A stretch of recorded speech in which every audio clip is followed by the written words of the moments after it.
Hey guys, another episode has been cleared for public release. Of course, just barely, but that's okay, because that frees me up to tell you that today we're going to talk about one of the easiest lies that companies tell themselves. And that is, oh, well, we have a policy, so we're covered. You know, that sounds very reasonable. It even sounds responsible and like control. You know, it sounds like something someone says in a meeting while everyone nods and pretends that the shared drive is not a crime scene. But in most companies, it's not control, it's comfort. Because having a policy is not the same as controlling behavior. You know, a policy can sit there looking beautiful. Oh, it's formatted perfectly. It's approved, even version controlled. And it's been uploaded somewhere under SharePoint in a folder named something like, current policies, use these. Trying to cover up the fact that there's 4 or 5 other folders named something very close. And everyone says, oh, well, we have a policy for that. Great. Wonderful. Frame it. Maybe even put one of those little spotlights on it. But here's the real question. Does it actually control what people do? Does it guide the decision and shape the file? Does it create consistency? Does it stop 5 people from doing the exact same process 5 different ways? And one more. Does it tell people what to do when the pressure is real, when the customer wants an answer and the deadline is ugly, and when everyone is quietly hoping that contracts will just do the right thing and clean it up later? Because if it's not, then you don't have control. You have paperwork with very good posture. And that gap between what the policy says and what the company actually does, that's where your risk lives. This broadcast has been cleared for public release, but just barely. Broadcasting from deep inside the Federal Acquisition Labyrinth, this is the GovCon Show. This show is for acquisition pros, wannabe pros, and procurement insiders who need a place to unpack the chaos. We speak fluent contracting and sarcasm. No clearance required.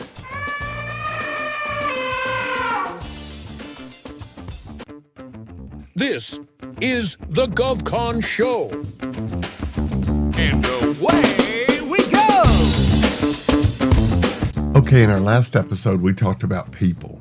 Oh, good people, smart people, capable people. People trying to do the right thing inside systems that don't always enforce clarity. And today, we're going to talk about the next step. Because your system is not supposed to depend on perfect people. It's supposed to guide their behavior. You have policies, procedures, rules, structures. At least that's the idea. But here's the problem. Most policies do not control anything. They just sort of exist. They are probably very well written, but they don't always shape decisions when it really and truly matters. And that's the difference between a policy library and a good operating system. If I walked into your organization right now and asked, do you have a procurement manual or procurement policies? Most of you are going to say yes immediately. Sure, you have a manual. You have procedures. They're all documented. You've got documented requirements. On paper, everything probably looks really structured and compliant. I'm sure it's aligned with the FAR and DFARs. You got internal approvals and probably whatever somebody added after your last audit. It caused everybody to have a major panic attack. You added something to fix that issue. So yeah, I'm sure it does. It looks like control. But here's the question nobody likes to ask. Does it actually change how decisions are made? Because a policy has one job, to influence behavior. Not to exist, not to look good, not to satisfy someone on the surface. But a policy is supposed to guide what people actually do when they're making decisions under pressure. And under pressure is where this really matters, not during training sessions, not during your annual policy review, not while somebody's clicking through slides so fast the learning management system, blows up. The real test is in execution. That's where your policies either control behavior or quietly just become no more than background decoration. Well, let's talk about reality. In a lot of organizations, policies do three things. First, they get written, then they get approved, and then they just get ignored, Not always intentionally ignored or maliciously ignored, just on a practical day-to-day basis, they just get ignored. Because when people are trying to move work forward, policies often become the background noise. Oh, they're there, and but they're not driving the decision. And that's where this gap opens up. So from the outside, everything looks fine. You have policies, you have procedures, you can point to them, you can reference them. So when somebody asks you, do you have controls in place? You're probably going to say yes. Technically, maybe you're not wrong, or maybe you're not misleading yourselves. But functionally, you might be very wrong, because your policy might say perform and document a price analysis. But what actually happens? Everybody justifies that price as fast as they can. They move fast. They document just enough to justify the price. Your policy might say something like, well, you've got to ensure adequate competition. But what really happens? That sole source gets rationalized, shortcuts get taken, market research become a scavenger hunt with a deadline.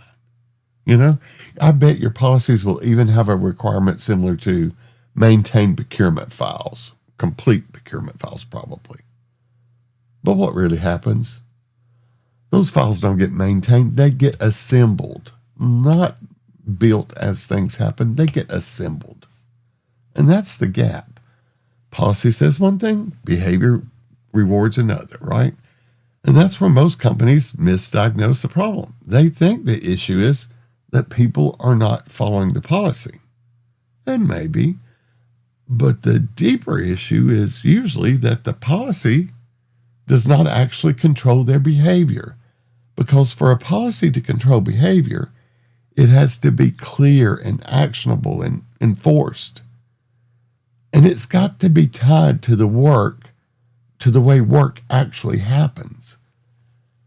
And the simple truth is, most policies are not. They are written at a level that sounds right, but it doesn't always translate into good execution. There's a phrase that sounds reassuring right up until someone asks what it actually means. And that is, well, we have it covered.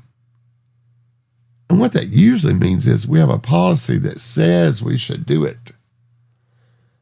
Not we have a system that ensures it gets done correctly. And those are not the same thing. They're not even close. A policy that says something should happen is not the same as a process that makes it happen. A policy that assigns responsibilities is not the same as a system that gives people the authority to act. And a policy that requires documentation is not the same as a workflow that captures the decision along the way as the events are unfolding. And that's where companies fool themselves. They confuse the stated intent with operational control. And stated intent does not protect you when behavior goes sideways.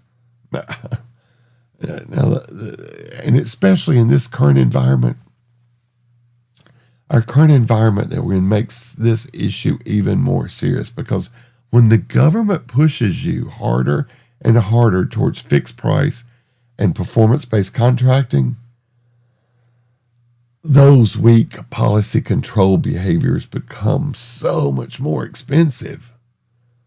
Under a more flexible environment like we're in today, bad habits will survive longer, A little inconsistency here and a little informal customer direction there.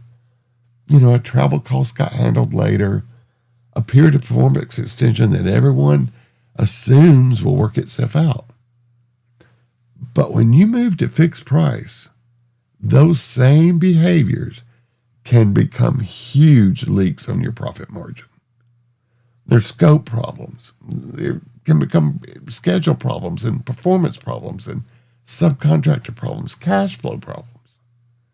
And suddenly, the issue is not whether or not the policy looked good.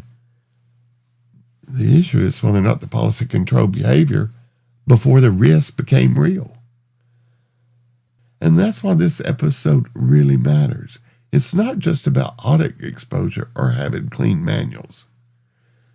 This is about whether or not your company can operate with discipline when the contract type, the customer pressure, and the business risk all start tightening at the same time. If your policy says customer direction must be reviewed before action, but the program still moves before contracts gets involved, then your policy is not controlling behavior. If your policy says changes must be evaluated before performance begins, but people keep saying, just support the customer, then your policy is not controlling behavior. And firm fixed price does not care that your policies had good intentions or meant well. Fixed price only cares about what you did. Cold, hard reality. But that is it. Fixed price only cares about what you did. Now, let's bring it back to something that actually matters. When someone reviews your policy or your systems, they're not going to stop at your policy. They're going to look at your output, your files, your decisions, your approvals. They're going to look at that pricing logic and those subcontractions. And they're going to dig into your performance history. They're going to look at your results. And then they're going to ask you, explain how this aligns with your policy. And when you can or it doesn't, you don't have a policy problem. You have a control failure. And that's the key element people miss. Findings don't always come from missing policies. Most often, findings come from policies that exist, but are not reflected in execution. And that's what gets flagged. That's what creates the need for corrective action plans. That's what makes your leadership say, but we have a policy for that, while everyone in the room tries not to make eye contact. So let's reset the standard. A real system doesn't rely on people remembering policy. It builds the policy into the process. It forces that consistency and that clarity. It forces defensibility. It makes it so much harder to produce a weak outcome. And that, my friends, is control. It's not paper, but control. And that's where you need to be honest with yourselves. If you're listening to this and are thinking, yeah, we have policies, but I'm not sure they actually control behavior, well, that's not a small thing. That's the gap we're talking about. But here's the thing, you're not alone. A lot of companies have policies that look right on paper, but then they don't actually shape decisions or guide files or control changes or govern how work gets done under that heavy pressure. For that reason, I built a policy control diagnostic tool. Not to admire your policy's formatting or to celebrate the fact that the document, has an approval date and a revision block or that the footer looks official. I designed the diagnostic tool to evaluate whether or not your policies actually control your behaviors. Because if they don't, you don't have control. You have that document with confidence. And if your organization's also facing more firm fixed price pressure, that gap matters even more because Fixed price doesn't reward policy language. It rewards disciplined behavior. So you might want to go over to our website, govconadvisorygroup.com. Look for the policy control diagnostic. Answer the questions and see what you think. Find out whether or not your policies are actually controlling the work or just looking good while the system improvises. Now, here's the part that we don't talk about enough. When your policies don't control behavior, people fill that gap with good intentions. And what we mean by that is that people interpret and adapt. They decide what makes sense in the moment. They're probably going to ask the person who's been there the longest, or they'll reuse an old file they found on the shared drive. When they do, that's how you get variability, inconsistency, unpredictable outcomes. And that's not a system. That's improv with a routing sheet. Inconsistency does not show up immediately. We all know that. Inconsistency builds quietly, over time, across files, across decisions and contracts, until one day somebody looks and suddenly it's not one issue, but it's a pattern. And during audits, patterns are what causes that uncomfortable feeling of dread. Because one bad file can be explained, right? One unusual decision, you can deal with that. You can explain that. One late review can even be explained. But when the same weakness appears across your system, the problem is no longer isolated. The problem is in the design. So here's the question you need to ask yourself. Do your policies just exist, or do they really control? Because if they're not controlling, then they're not protecting you. They may look right. They may read right and sound compliant. They may make leadership feel better. But if they're not guiding decisions and shaping execution and forcing consistency and controlling that behavior under pressure, then they're not controlling anything. So now you have to decide what you're going to do about it. If your policies exist, but your system is not producing consistent, defensible results, then you need to fix it. Like I said, go over to our website, govconadvisorygroup.com, run that policy control diagnostic, and see what your risks are, because that's where the systems get aligned. Not reworded, not decorated, but aligned. And then the other side of the coin is, if your team needs to understand how policies actually translate into execution, go to contractsclassroom.com. But either way, stop assuming policies equal control. They don't. And as this firm fixed price pressure increases, that assumption is going to get so much more expensive. All right, guys, if you've enjoyed this episode of the GovCon Show, subscribe wherever you get your podcast. Give us a thumbs up or a like, and share it with somebody who really needs to hear the real truth. Don't forget, we're broadcasting from deep within the acquisition labyrinth. And yep, this episode was approved for public release, but just barely. If today's episode sounded a little too familiar, that's probably a sign. Until next time, keep your files tight, your logic tighter. Remember, if your compliance approach is built on checking boxes, you're building risk. We'll see you next time on the GovCon Show. This broadcast has been cleared for public release, but just barely.